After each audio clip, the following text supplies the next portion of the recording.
Esta es una breve presentación que introduce el tema de las finanzas internacionales. Vamos a basarnos en el capítulo primero del texto de Kosikowski sobre este tema. Entonces, primero que todo, vamos a preguntarnos un poco qué son las finanzas internacionales.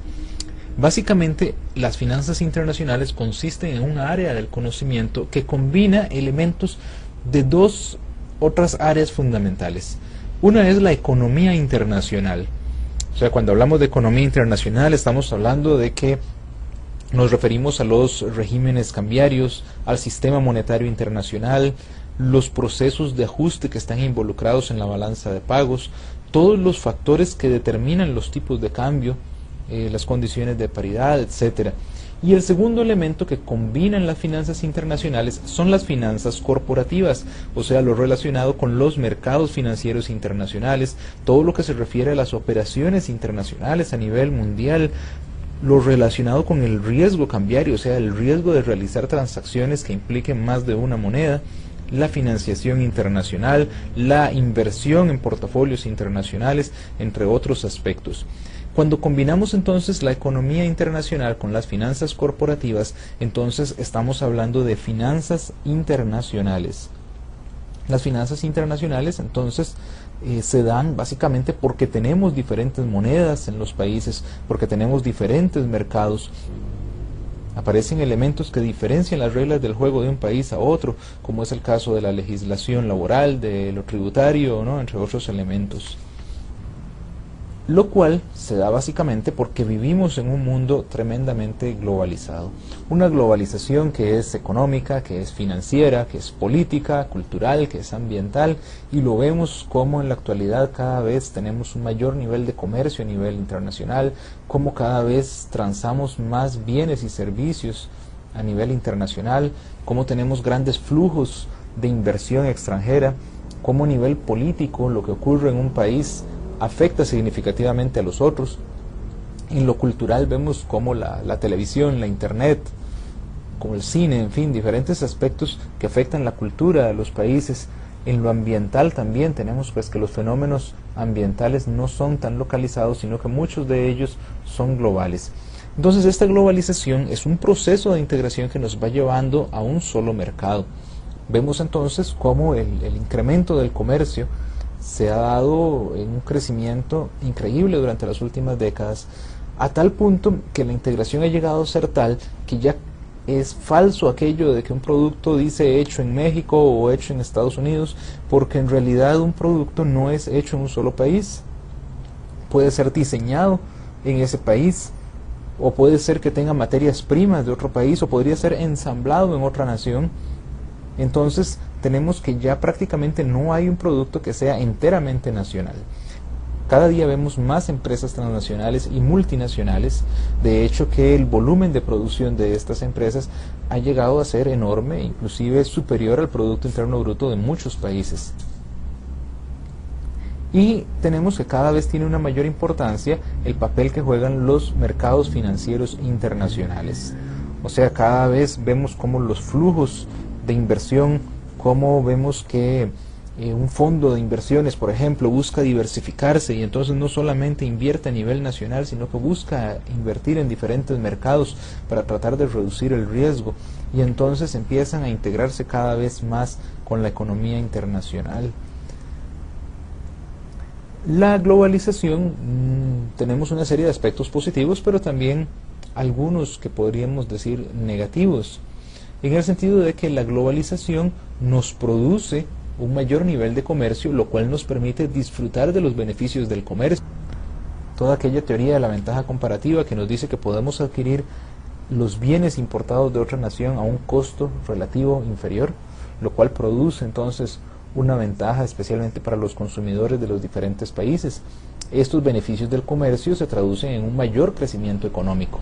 Vemos durante las últimas décadas cómo los países más abiertos a la economía internacional son los países que han tenido mayores tasas de crecimiento, como ha sido el caso de China, la India y algunos otros países a nivel mundial. Igualmente, esta globalización, si aplicamos las políticas correctas, nos puede llevar a mayores tasas de crecimiento económico. bueno, muchos países tal vez no se han beneficiado de igual manera de la globalización, en el sentido pues, de que sus políticas no han sido las mejores. Y entonces vemos aquí toda una serie de aspectos positivos en favor de la globalización.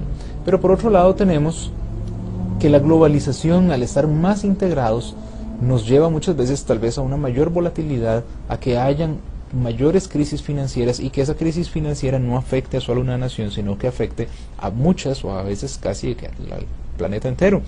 En el caso de la crisis financiera que hemos tenido recientemente en Estados Unidos, vemos cómo el efecto no se da solo en Estados Unidos, sino que esta crisis financiera afecta a América Latina, afecta a Europa, afecta a Japón, afecta en general a toda la economía mundial.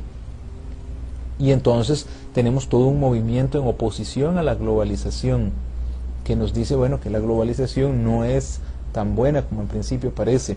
Este movimiento de oposición a la globalización se apoya mucho en las desigualdades que se dan a nivel internacional, donde observamos pues que el nivel de ingreso, por ejemplo, de algunos países ha crecido fuertemente y es muchísimo más alto que el de otras naciones, y entonces tenemos pues importantes desigualdades a nivel global.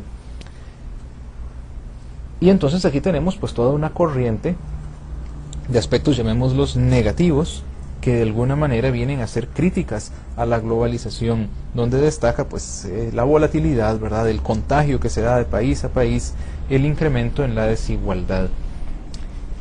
Algunas críticas no son más que mitos, y realmente tenemos que tener cuidado cuando hablamos de las diferentes críticas acerca de la globalización, porque hay algunas críticas que realmente se ha mostrado que han sido superadas por diferentes países. Por ejemplo, muchos países pobres se han beneficiado significativamente de la globalización, por lo tanto no necesariamente la globalización empobrece, ¿verdad? No necesariamente beneficia solo a los países ricos. Igual muchos se sienten amenazados en cuanto a lo que es la soberanía nacional, y no necesariamente pues la globalización afecta la soberanía nacional, y no necesariamente siempre nos va a llevar a situaciones de crisis. Ahora, en este curso de finanzas internacionales, ¿qué vamos a estudiar entonces? Primero que todo vamos a estar hablando del sistema monetario internacional. Vamos a hablar entonces de los regímenes cambiarios, de lo que son los tipos de cambio fijos, de lo que corresponde a los tipos de cambio flexibles, de sistemas alternativos que se han utilizado en diferentes países, como las bandas cambiarias, las mini devaluaciones, la dolarización, por ejemplo. Vamos a hablar luego de la balanza de pagos. Básicamente aquí tenemos toda una contabilidad que registra las diferentes transacciones que se realizan a nivel internacional, y es entonces uno de los principales aspectos de las finanzas internacionales, en el sentido de que ahí tenemos nosotros todos los flujos, tanto comerciales como financieros, que se dan entre un país y el resto del mundo. Luego tenemos el mercado de divisas y el tipo de cambio. Realmente este es el punto central de las finanzas internacionales.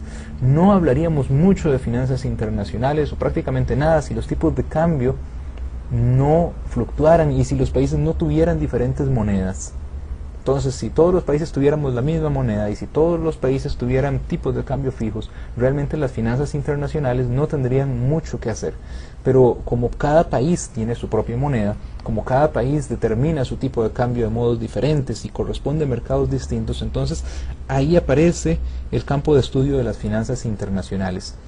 Y entonces vamos a determinar o establecer cuáles son las variables que influyen sobre el tipo de cambio y de qué forma influyen estas variables, y cómo se relacionan todas estas variables en cuanto a los mercados financieros internacionales. Aparecen toda una serie de mercados, como son los futuros, las opciones y muchos otros, que son mercados, inclusive el mismo mercado de divisas, ¿verdad?, que son mercados financieros a nivel internacional. Y esas variaciones en el tipo de cambio producen el riesgo, producen la posibilidad de que yo tenga una deuda hoy y que el tipo de cambio a futuro varíe negativamente, y por lo tanto los pagos que tenga que realizar se incrementen, y entonces tenemos ahí un factor de riesgo, pero es un factor de riesgo que puede ser gestionado, y por eso hablamos también de cobertura.